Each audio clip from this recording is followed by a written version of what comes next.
I know it seems like your whole world is crashing down. You never thought this would happen. What you would give to go back in time to recognize the signs that this was even coming, if there were any. I know a bunch of questions are swirling through your mind right now. Is she really serious this time? Is there a way to change her mind? What will the kids, family, and friends think if this actually happens? And is there secretly someone else that she's not telling me about? Look, there are right and wrong actions that you can take right now that will either guarantee she ends up leaving for good, leaving you alone and broken, full of regret. And there are actions that you can take that will draw her back in closer and rekindle the love and make it stronger than before. You can make this story a pivotal moment in your life, one of redemption or failure. The choice is yours, because every action you do or do not take is a step in the right or wrong direction. Now, I'm not saying that to scare you. It's just fact. Now, look, what I've done over the past decade is hyper focus on thousands of examples of men going through the same exact situation as you, getting those divorce papers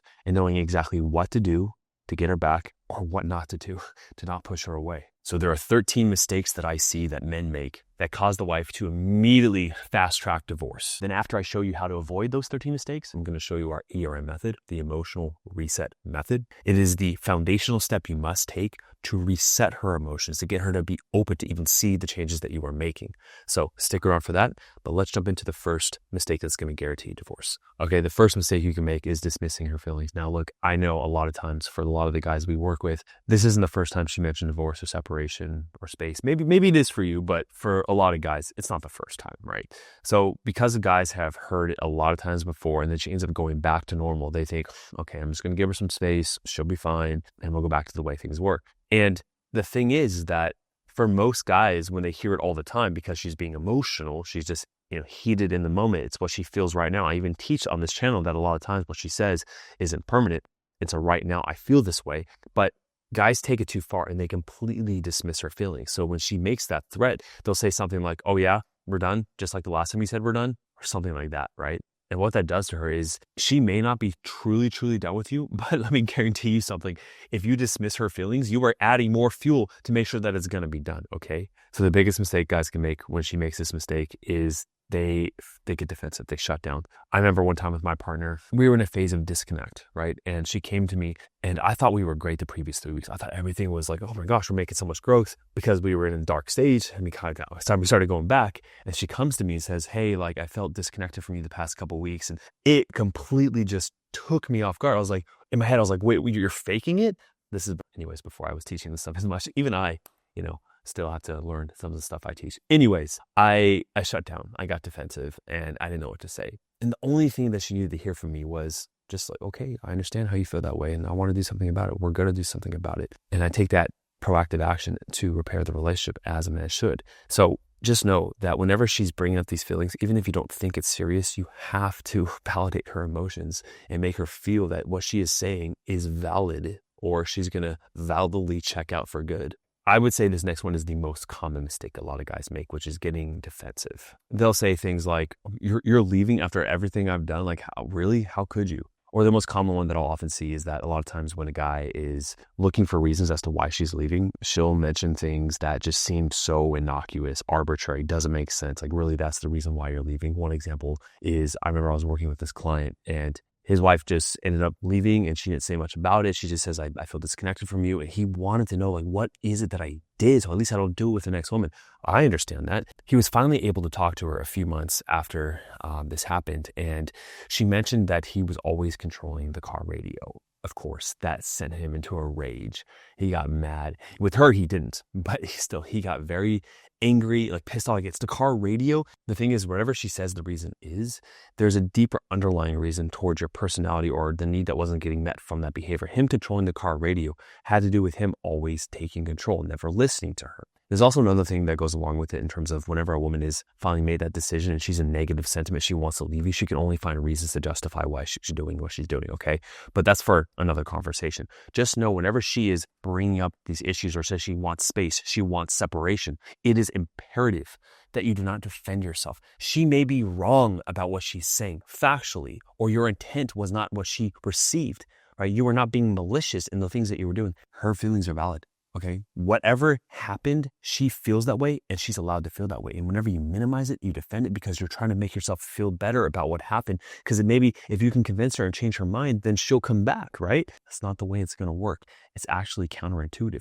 The more likely you are to say, you know what, I totally understand that you feel that way after what happened. Wow, like I never seen it that way. And not as a manipulation or you're being inauthentic about it, but you generally believe that. And you honestly try to have empathy for how she feels, how her body is shut down, how she hasn't felt seen or heard, even if she's been happy at times through that, it makes her feel understood. And that understanding is the base, the foundation of what you need to rebuild the relationship to where you want it to be. Okay, this next one is the one that has her, I think, just leaving the fastest if you do this, which is begging and pleading. I don't know, I'm sure guys have like directly begged, but for most men, it's like a subtle begging, right? It's like just give me one more chance. Or like, no, this time is different. I didn't know it was this serious. Okay, I didn't realize this. Like, give me a chance. We could fix this. Like, I don't understand why you're doing this. Like now I know how serious it is. I will do something about it. But that's the energy behind it all, right? And the reason why that's the fastest thing to guarantee divorce is because you are giving away all of the little shred of respect that she has for you. The fact that you want to do anything you can to keep her. I know it comes from, there's like an invisible mask that it makes it seem like you're doing this for the better of the marriage, for the good of the marriage, for the good of the kids. And I'm not saying those aren't motivations, but deep down, you're trying to save yourself because you feel like nothing without her. And that's why she's leaving. One of the reasons is because you don't feel full without her. And a woman needs to be with a man that can be his own island, that can be self-sufficient with or without her. It's just being with her for so long, you've grown accustomed to needing her in your life, needing her to feel a certain way, a way you felt when you were without her. I mean, to be honest, it's possible you felt better with her at times when you were single by yourself. Maybe not, but for most men, that is the case because a woman is naturally drawn to a man who's just full, right? Full with purpose, full with life, full with his own happiness and presence. And just over time, it's just you got into the routine and you've grown accustomed to that life and you've tied everything together. And I'm not saying it has to be one or the other. I think you can be a man where you're taking care of yourself and you're not needing her, but you want your wife. This is the desire paradox we talk about. But any form of subtly begging, pleading, trying to convince her to just give you one more chance. Like now you see, you're just confirming in her mind that she made the right decision. The fourth one is not seeing the true reasons why she's leaving or ignoring the underlying issues. So naturally your logical brain, when you're free, your amygdala and your thalamus are the things that are freaking out. And then you're like, logical brain, figure out this problem. We feel fear, we feel anxiety. So it's like, okay, analyze, last week she's always said about the money. Okay. And you're like, hey, like, that's well, I'm about to get a promotion. Like the money's fine. Like, or you'll say like, yeah, no, we haven't been physically connected, but like we're going to go on that trip to Hawaii in a couple of weeks. And we always have a lot of fun when we're on vacation, right? Like it's just, we've been really busy at work and you're taking these surface level issues and you're ignoring the root cause of what's really going on. Those issues that you're trying to fix, they're only symptoms or branches to a deeper root problem, right? Money, sex, kids, religion, not doing the chores enough. Those are stated a lot of times as like the main cause of divorce. But to the untrained eye, I see why that's a logical reason as to why, but there's actually deeper reasons as to why. It's more in your character traits, right? So you not providing enough money for the family, if that is the case, that speaks to either a lack of discipline, a lack of ambition, a lack of, knowing how to provide for the family. The lack of sex is not just because you guys aren't making time for it. There's been a lack of emotional connection, of leading her and creating these fun moments of connection and novelty for you guys to have sex. And stuff with the kids, I mean, you guys disagree with stuff because there's oftentimes a value difference, or you lack the root skill of just communication, working through conflict. See, these root issues are the real issues. And this is what we identify when you set up a marriage evaluation call with our team. On that call, we've spoken to thousands of men. We know exactly what root causes lead to divorce. Because if you try to fix these external things, you may find a new job, you may get a promotion, you may try to take her, she may say yes to going to therapy or take her to some, retreat, or whatever it is. The root cause is not going to be fixed. She's going to find another reason to justify why she should leave. So once you understand to meet these core needs and fix these, the whole thing just kind of autocorrects. So If you want to set up a call with our team, it's free. Click the link down below, fill out the application. Just know that we are only taking calls with guys that are fully committed, so make sure you are fully committed to making change. The fifth thing is trying to go into an immediate fix. Now, this has been connected to some of the other mistakes that we made. So I would just say, as a mindset, a lot of guys think, oh, I've changed within the first couple of weeks. It's really funny. Every time a guy comes onto our group calls, I run mine on Fridays with the team and all the guys. And a guy who joined the program, I'm talking to him and he's saying these things. He's like, I don't get it. I made these changes. And, it's clear, like, I lost this much weight. I've done these things. I see where everything is coming from. I don't understand why she just doesn't want to see these changes. So I asked him, I was like, how long have you been throughout this process? He's like, well, I joined, last week. Okay.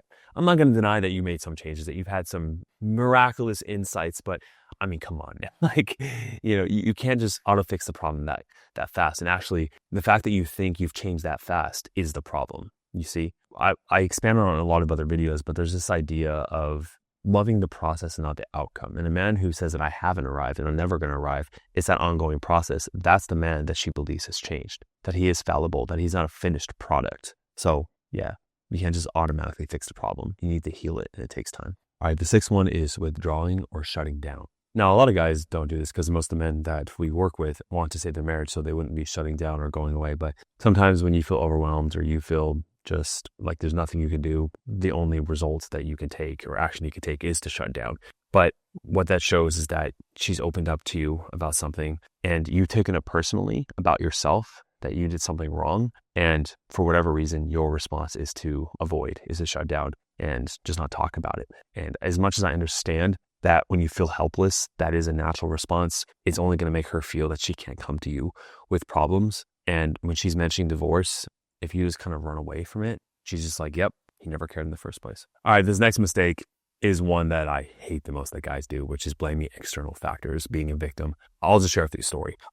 When my mom divorced my dad, so my mom has one sister, my aunt, who's a couple years younger, and she divorced her husband, my uncle, about 6 months prior. Right. And so I remember coming home and my dad would talk to me about a lot of what was going on in the marriage because I was in grad school and it was kind of unhealthy, but he was sharing what was going on and I was asking about it. So, and I remember him saying that, it's because my aunt was in her ear and she was influencing her. And I hear this with guys all the time. Oh, it's her therapist influencing her. It's her single friend. She's hanging out with her single friends and they're telling her that, I'm no good and all this stuff. And even if that is true, she is an adult. She can make up her own decision. Right? She can make up her own mind and she can deny it if she truly believed that you were the man for her. Of course, if she has doubt, she's going to listen to these other opinions because the doubt creeped in, opened a crack in her influence towards others. And now she lets a virus come in that, things are not correct. But by blaming outside circumstances, what do you think that does for you? It does nothing. The one thing it does for you is it doesn't allow you to look at yourself in the mirror and say, what did I do? And if you didn't take any ownership over what happened that led to where it's at, you're not going to make changes. And what you definitely won't fix it with her, but with the next person, you're not going to learn and it's going to repeat again. All right, the eighth mistake is making empty promises, looking at her in the eyes and saying, I swear to all that is holy that I will do this, or I swear to you it'll never happen again, or just lying to yourself. And a lot of guys, they'll do whatever it takes to keep her.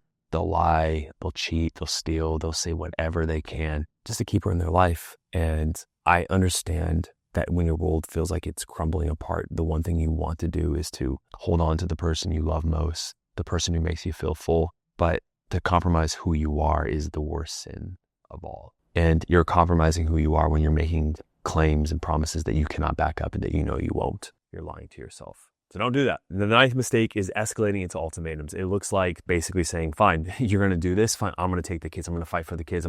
They're all mine, or I'm keeping the house. Or you're basically just trying to use things to leverage in your favor in the argument just to get her to stay. And is that how you want her to stay? I'm not going to go into depth about this one. Just don't create ultimatums at all. It's because even if she does come back, the small chance she does, but she won't. She's doing it because of that ultimatum you set up.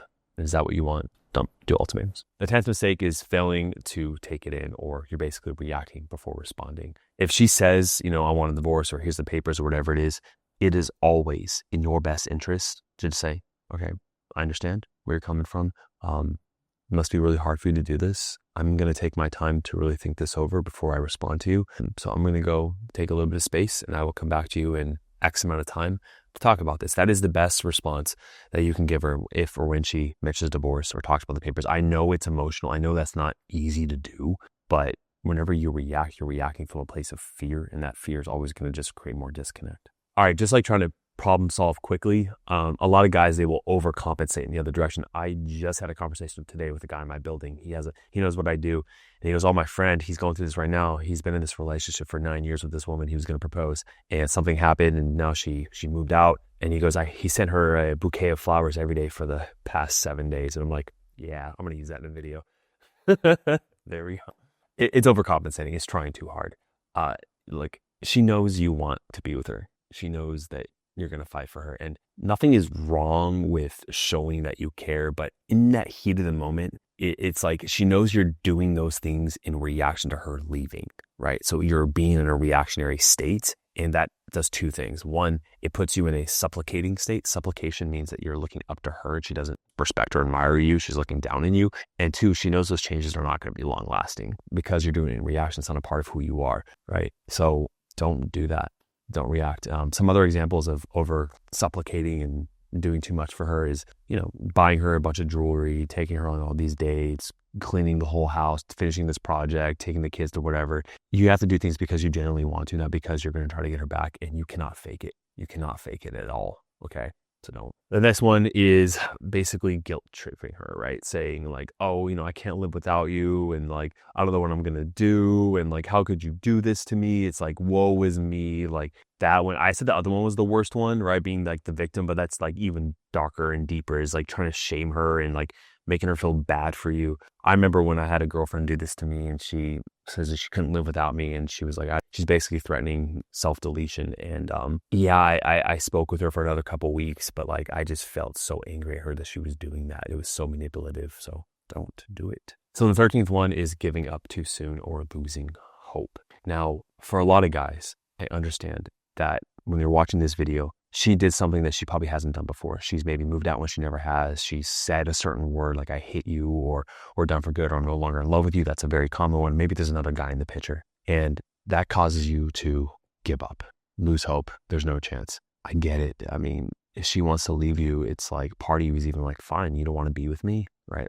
And I understand that. And you're just like, you feel beaten down because you try your hardest. I know you do. You have been. I don't know if anyone's ever told you that, but I know you've been trying your hardest. You've been doing the best you can, but sometimes you don't know what you don't know, okay? And this is why our community is so powerful, is that guys will come in and they think that they're alone in their journey, that they're special, unique, that their situation, no one's ever seen anything like it. And they get on these group calls and they find out within a second that their story is exactly like all these other guys.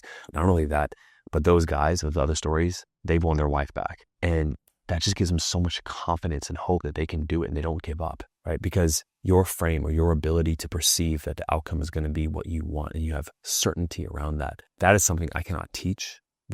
I can set you in an environment to give you that. But if you have that in spades, that's going to be the fuel that keeps you going in the right direction. Okay. All right. Look, this is the emotional tipping scale that I created. And this resembles the positive emotional experiences and the negative emotional experience that she has with you. When your scales are tipped in the positive perspective, there is no wrong that you could do. You could say the wrong thing. You can curse out a waiter. You can be late to something. You can forget something at the grocery store. No big deal. But notice how over time this happens. And when you're in this sentiment, I was talking to my barber today, fresh haircut, and him and his girlfriend are in this sentiment. He's like, we've been bickering over this. He's like, we've been bickering over the smallest of things. Like, the small things turn into big things. I don't know. It's just like, we feel like we're so disconnected from her. That's because they're in negative sentiment. So in the beginning of the relationship, you have through the love, the date, sex, oxytocin, limerence phase, honeymoon phase, you guys are just deeply, madly in love. And it's like this. But over time, what happens is through the constant bickering, through not seeing her, trying to solve her problems, not leading in the relationship, you can see this starts to happen, where the amount of negative emotional experiences in her subconscious mind outweighs the positive emotional experiences that she has. And essentially, in this tipping scale, that's where she's like, you know what? I've had enough. And that tipping point occurs where she just can't take it anymore. And that's when she decides to leave. Okay. Now, unfortunately, because his scales are weighed so much in the negative sentiment, even when you start doing these positive things, it still isn't enough. She can't see it. Not only that, if she's really in negative sentiment, those positive things that you're doing for her actually go into the negative sentiment. So what we're going to do here is I'm going to teach you how to reset these scales back to neutral so then you can start making the positive changes. Now look, before I show you the 4 keys of the ERM method at the end of this video, you have to agree on a premise before we move forward, okay? The first idea that you must accept is that emotions dictate our perceptions. Like I shared before, when you're in negative sentiment, no matter what happens, no matter what you do, because she's feeling negative towards you, it gets filtered through the negative perception. And conversely, when you do the right things, over time consistently, the positive perspective, what you do consistently over time goes through positive filter. This happens with all emotions. We all know that guy that is just always angry no matter what happens, he's looking for a fight. Or the same thing with someone who's depressed. They're always finding things to complain about. Life is never right. Same with anxiety. Same with people who are an optimist like myself. I'm kind of annoying. So just recognize when it comes to the negative and positive that every perception she has of you right now is going through the negative filter. And the more you try to force her to see otherwise, it just continues to add more fuel to the negative fire, okay? The second idea that you must accept before we move forward with the ERM method is that you need to be at the cause of the emotions, not the effect. We always talk about masculine leadership and how a woman will follow a masculine man. You have to recognize, even in the negative, that a lot of times you've led her to these negative emotions with you being afraid, okay? A woman oftentimes will have a lot of fear or insecurity, a lot more than a man most times. And oftentimes if her fear or insecurity is really strong, you've given in and your fear and insecurity shows. Extreme example to prove the point. Let's say she accuses you of cheating, right? She's like, are you cheating on me? Or like, she kind of subtly says it like, where were you last night? You never go over here. She was being jealous or whatever it is. You may have a thought that arises in your mind like, is she accusing me because she's actually doing it? And then you see a reel on Instagram or Facebook that's saying that someone can only accuse someone of cheating because they're doing something wrong. And then you start to work up in your mind, you become afraid. And that's a good example where your fear will then make her fear more. And just this fear fest that just amplifies, pushing each other further away. So you have to recognize that you are the one to lead, which means you know where the relationship is supposed to be going. You know the man you want to show up as and the relationship you want to develop and how you want her to be. And that positive expectation brings her into your frame. But if you fall into her frame, her fear, she gets reactive, so you get reactive. That's where relationships start to fall apart. All right, the third idea that you must accept coincides with the second in a way, in that your emotions transfer onto hers as much as her emotions transfer onto yours. This is called state transference, and it's done through the neural networks of our mirror neurons. You can look it up. There's a lot of studies done on this. But essentially, just practically speaking, has there ever been a moment where you came home and you had a great day for whatever reason, you wanted to share it with her, and then she immediately starts nagging at you. She had a bad day. She's like, well, you didn't do this, and my mom did this. She starts complaining, and you're just like, oh, you start to feel down and beaten down. You're like, oh, but I just had this great day. I just wanted to share it with you. And then her mood affects yours, okay? That's the idea of state transference. Now let's apply this right now, okay? When you're around her, or you're texting her, or you're on the phone with her, how anxious are you? How anxious are you? How desperate are you? How sad are you? How hopeless are you? Those emotions are transferring onto her and she feels it. And that's what's pushing her away also, okay? So with the 3 ideas that her perceptions drive her actions, which are dictated by her emotions, you let her to feel what she feels and your emotions transfer onto her. The first step that you must take is to shift your own internal state or your own emotions. Now, the best way to shift your emotions from confused, hopeless, doubtful, and angry, and sad and alone to one of confidence, clarity, and motivation is to set up that call down below with our team, because you will leave that clarity call, that evaluation call, with a direct path, with action steps, knowing exactly how to save the marriage. Now, if you want the other 3 keys to the ERM method, there's a video right here on the ERM method you could watch, okay? So thank you for watching this video. And if you need help, I'm here for you. So is our team. Take care. See you in the next one.